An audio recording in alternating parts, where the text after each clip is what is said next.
हमारा प्रदेश देश में पहला प्रदेश है जिसमें एक दशक काम हुआ है। काफी जाति आर्थिक बदले हमारे हाल ही में रिक्वेस्ट करूंगा अपनी जगह खड़े हो जाए और नालियों से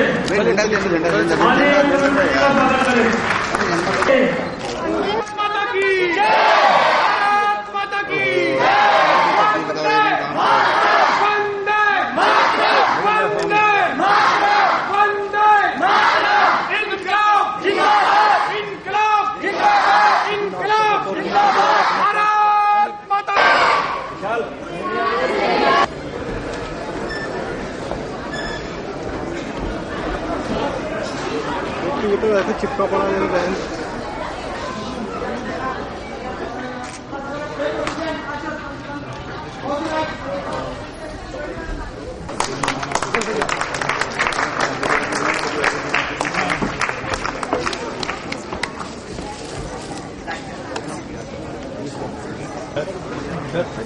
सर इधर को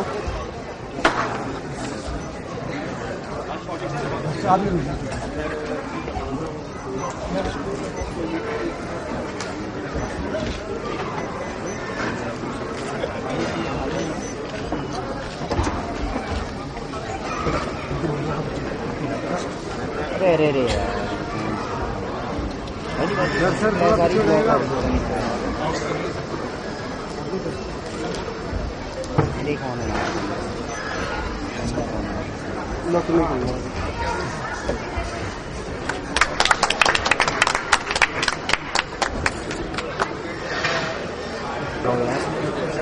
कितना दूर है कैसे आते हो? जब कितने दिन में कितने दिन एक दिन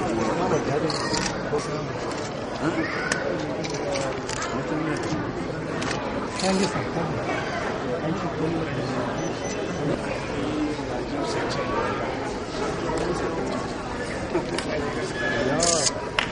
मैं रिक्वेस्ट करूंगा श्री संदीप अग्रवाल, प्रमोद जी और श्री संजय भट्ट जी को कि वो डॉक्टर कुलदीप दत्ता को स्टेज पर कि हमारे माननीय मुख्यमंत्री जी को डायस तक एस्कॉर्ट करो। धन्यवाद।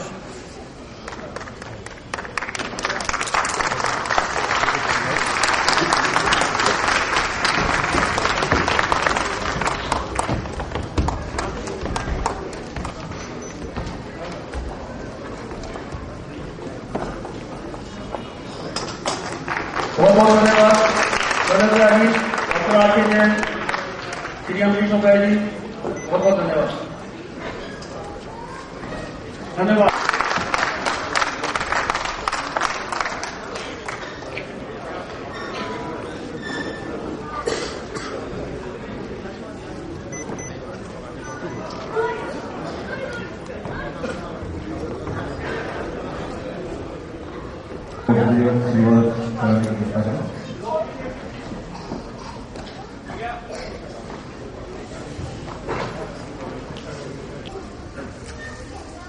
मैं आदरणीय संजय जी का स्वागत करती हूँ, परम आदरणीय। और एक छोटा सा जो मेरे दिल में जज्बात है वो जरूर कहना चाहूंगी। कौन कहता है आसमान में छेद नहीं होता? कौन कहता है आसमान में छेद नहीं होता? एक पत्ता तो तबीयत से उछाल कर देखो यार। और इसी के साथ वंदे मातरम। सुफलाम मने अच शीतलम शस्य श्यामलाम मातरम वंदे। सुजलाम सुफलाम मने अच शीतलम शस्य श्यामलाम मातरम वंदे मातरम। वंदे मातरम वंदे मातरम वंदे मातरम वंदे मातरम। सप्त कोटि कंठ कर कर निनाद करे रे सप्त कोटि भुजाएं स्थित खड़ करवाने। सप्त कोटि कंठ कर कर निनाद करे रे सप्त कोटि भुजाएं स्थित खड़ करवाने। अब लखनऊ एतबारे बहुबल धारिणीं नमामि तारिणीं रिपुदल वारिणीं मातरम वंदे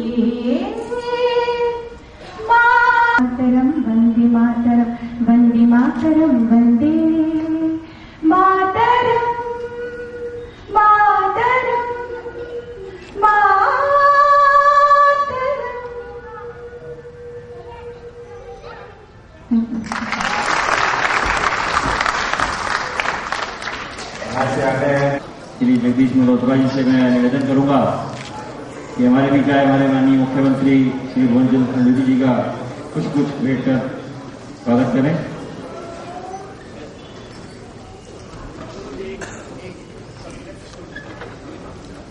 जिसका जो अनशन था वो इस देश की दशा और दिशा बदलने में एक ऐसा भ्रष्टाचार विरोधी आंदोलन साबित हुआ है जो हर गली हर कूचे से एक ही आवाज निकलती थी, वंदे मातरम, भारत माता की जय।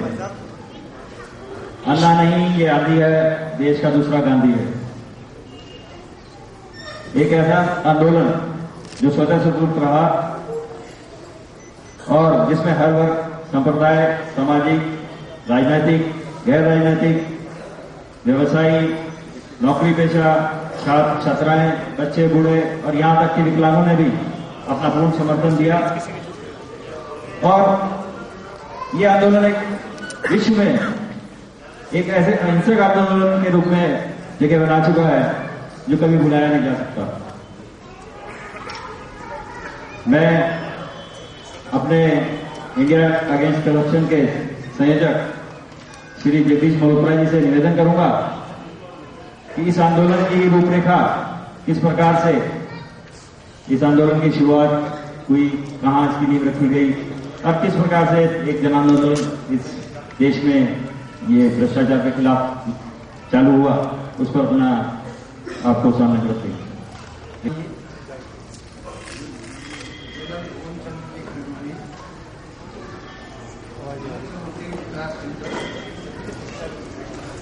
और करप्शन के मूवमेंट के मेरे सहयोगी श्री राकेश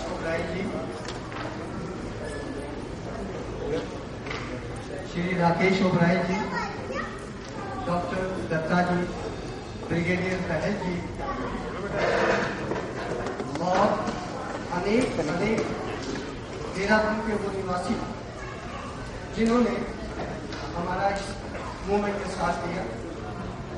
सभागार में उपस्थित श्री लक्ष्मी प्रसाद मित्तल जी, श्री नरेश बंसल जी, श्री विनय गोयल जी, श्री विनोद शर्मा जी, श्री रवि मोहन जी, श्री शमीम आलम जी, श्रीमती नीलम सेंगर जी, श्री प्रेम महाकृति जी और गदर जाट जी, मैं आप सबका स्वागत करता हूं। इससे पहले कि मैं प्रस्तावना रखूं और आज का जो समारोह जिस हेतु है उसकी बात करूं, सबसे पहले मैं अपने सब आने वाले अभ्यागतों से मैं क्षमा चाहता हूं और क्षमा चाहता हूं माननीय मुख्यमंत्री जी से भी कि हमारी किसी कम्युनिकेशन गैप की वजह से ये देरी हुई। ये जो आज की देरी है मैं इसको स्पष्ट करना चाहता हूं, मुख्यमंत्री जी की वजह से नहीं। इस देरी का अगर कोई कारण है तो शायद न हो, मेरे से कोई गलती इसमें हुई, कम्युनिकेशन गैप हुआ और मैं बात करने नहीं। मैं आप सब लोगों से, अपने अतिथियों से उसके लिए देरी के लिए क्षमा चाहता हूं। अन्ना का आंदोलन देहरादून में कैसे शुरू हुआ, मैं बहुत संक्षेप में, समय बहुत ज्यादा हो गया है, कि मैं फरवरी के महीने में दिल्ली अरविंद केजरीवाल से मिला। उनका एक एनजीओ परिवर्तन हुआ करता था, मैं उसमें थोड़ा काम किया करता था। उन्होंने कहा कि देहरादून में इस मूवमेंट की शुरुआत होनी चाहिए। मैंने यहाँ आया और राकेश ओबराय जी से मैंने बात की। राकेश ओबराय जी ने कहा ठीक है, इस कार्य को शुरू किया जाए। और जब ये कार्य शुरू हुआ तो फिर ये अवसर बढ़ता ही गया। जुलाई तक हमने इतना कार्य कर दिया, इसमें इतने जलूस, इतने झगड़े, जितने कार्य की आवश्यकता थी वो हम सब कर चुके। हमारे शुरू की जो टीम थी उसमें श्री राकेश ओबराय, श्री श्रीनिवास, डॉक्टर दत्ता, ब्रिगेडियर पहल, डॉक्टर भंडारी, श्री सचिन चौधरी, श्री रजनीश जोयल, सीमा गोयल जी, शरद सिंह रानी जी और अशोक मीना, ये लोग पूरी टीम की कोर कमेटी के अंदर सदस्य थे। 5 अप्रैल को जो कैंडल मार्च हुआ, मैं एक थोड़ी सी उदाहरण देना चाहता हूं कि उस समय लोगों के अंदर किस प्रकार की भावनाएं थी। 5 अप्रैल को जो पहला हमारा कैंडल मार्च हुआ, उस दिन सवेरे मुझे फोन आया और वो फोन था किसी रेनू नाम की महिला का। उन्होंने कहा कि मेरी आयु तो 81 वर्ष है, मैं चल नहीं सकती, आपके कैंडल मार्च में मैं आ नहीं सकती, परंतु मेरी आपको शुभकामनाएं हैं। आप जिस कार्य को, समाज को बदलने के कार्य को जिसको आपने शुरू किया है, मेरी शुभकामनाएं आपके साथ है और मैं आपकी सफलता की कामना करती हूँ। उन्होंने ये भी कहा उस लेडी ने कि मैं पुराने जमाने की MA इंग्लिश हूं, मैं लिखती हूं, लेकिन ये भ्रष्टाचार रूपी कोड हमारे देश को खाया जा रहा है और अगर अन्ना जी इस बात को लेकर के भ्रष्टाचार को समाप्त करने के लिए अगर आ रहे हैं और आप लोग इस कार्य में जुटे हैं तो मेरा आशीर्वाद आपके साथ। इस प्रकार की भावनाएं हुआ करती थी। जब तक अन्ना जी का आंदोलन नहीं हुआ था, हम सब लोग ये मान बैठे थे, हमारा मानस ये स्वीकार कर चुका था कि भ्रष्टाचार समाप्त नहीं हो सकता। इस तरह की जो सिनिक है उसमें मैं भी एक था, इसमें कोई परिवर्तन नहीं हो सकता। लेकिन जब अन्ना जी ने एक आवाज लगाई तो आशा की एक किरण दिखाई दी।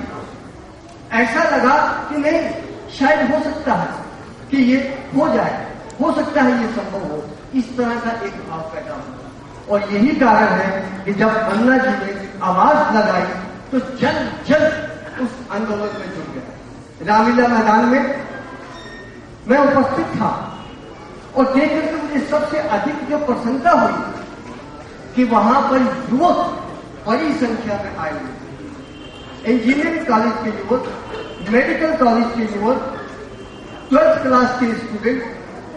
और जब मैंने उनसे बात की तो ये नहीं कि केवल वो वहां पर आए हुए थे, उन्हें सब कुछ मालूम था, जन लोकपाल के बिल के बारे में मालूम था। इस तरह से ये आंदोलन चलता रहा और ये 13 दिन में बहुत सफल रहा। भ्रष्टाचार, मैं लंबी चौड़ी बात नहीं करूंगा, भ्रष्टाचार 4 प्रकार का होता है, पॉलिटिकल, ब्यूरोक्रेटिक, कॉर्पोरेट और इंडिविजुअल। ये चारों प्रकार का भ्रष्टाचार हमारे यहां बढ़ गया। उसका कारण सिर्फ थोड़े शब्दों में मैं आपको कहूंगा, वो ये था कि 1990 तक हमारी एक अर्थव्यवस्था थी और 1991 के बाद हमारी अर्थव्यवस्था में बदलाव आया। 1951 तक की जो हमारी अर्थव्यवस्था थी, उस अर्थव्यवस्था को हम परमिट, कोटा, लाइसेंस राज के नाम से याद करते हैं। 1991 के बाद आपने अपनी इकोनॉमी को वर्ल्ड इकोनॉमी के साथ इंटीग्रेट कर दिया, वर्ल्ड इकोनॉमी के साथ